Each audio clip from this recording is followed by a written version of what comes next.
Does the name Duncan Hines conjure up images of chocolate layer cake your mom made from a box of mix? Did you know there really was a man named Duncan Hines? Yep, from Bowling Green, Kentucky, no less. And Susan Watson went there recently to discover more about the man behind the mix.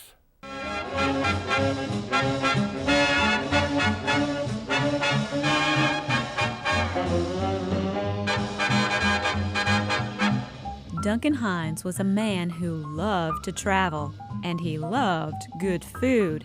In 1936, he published Adventures in Good Eating, a list of what he considered the best restaurants across America. This former traveling salesman had found a new career, one that would change his life and influence the American public for years to come. Recommended by Duncan Hines is the newest addition to the Kentucky Museum here on the campus of Western Kentucky University. It celebrates the life and lasting legacy of one of the state's most famous native sons, a small-town boy turned American icon. Museum Director Timothy Mullen explains how Duncan's rise to fame began.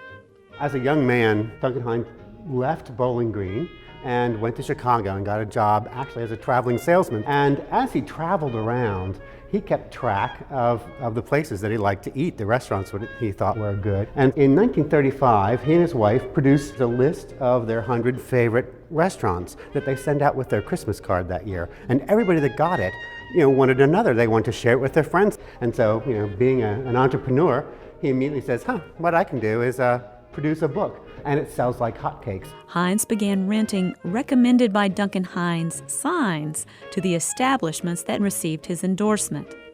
In 1948, Hines partnered with Roy Park to create a line of high-quality food products to compete in the rapidly developing packaged food industry.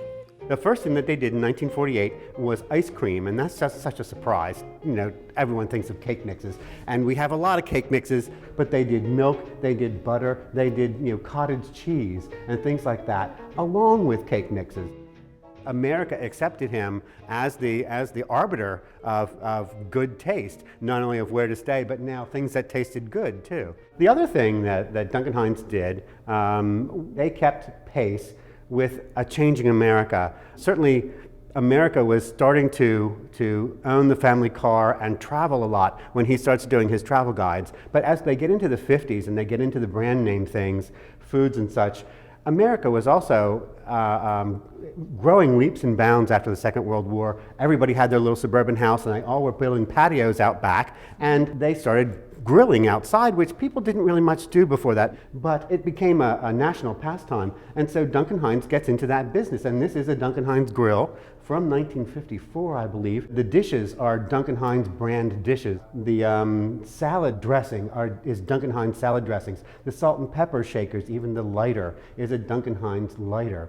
And then over here we have just a little section about Duncan Hines at home in Bowling Green. This is actually a picture of his living room, but it's just a series of pictures that just shows his house, which I have to say, when he moves back to Bowling Green and builds this house, it looks just like a Howard Johnson's. And he doesn't build his home in a residential neighborhood, he builds it out on a highway.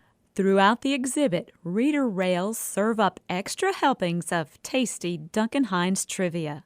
I just like this. It's Duncan Hines' 5 rules for good home cooking. The food has to taste good, and it has to be good for you. But being good for you meant something entirely different in the 1950s than it does today. Because over here, his advice for cooking, for frying your eggs is that it needs to be in a 1/4 inch of butter or bacon drippings to really be good. And the heart of the exhibit, as in the home, is of course the kitchen.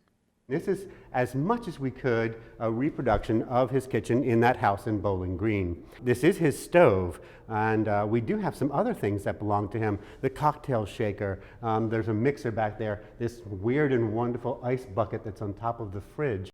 So was he as at home in the kitchen as he was in the dining room of a restaurant? Interestingly, He's often photographed cooking, but I don't think the man cooked much at all. He was much more into eating The final the product. food. The final product was really what he liked. That was confirmed by Duncan's great niece, Cora Jane Spiller. His business was eating, not cooking. While Cora Jane was gratified to learn that the museum was putting together the exhibit, she hopes visitors also come away with a sense of the man she knew simply as Uncle Duncan. Oh, I think if they just knew he was a real live person, that was a lot of fun. And now, new generations are able to put a face with a name on a box, thanks to an exhibit that would be, without a question, recommended by Duncan Hines.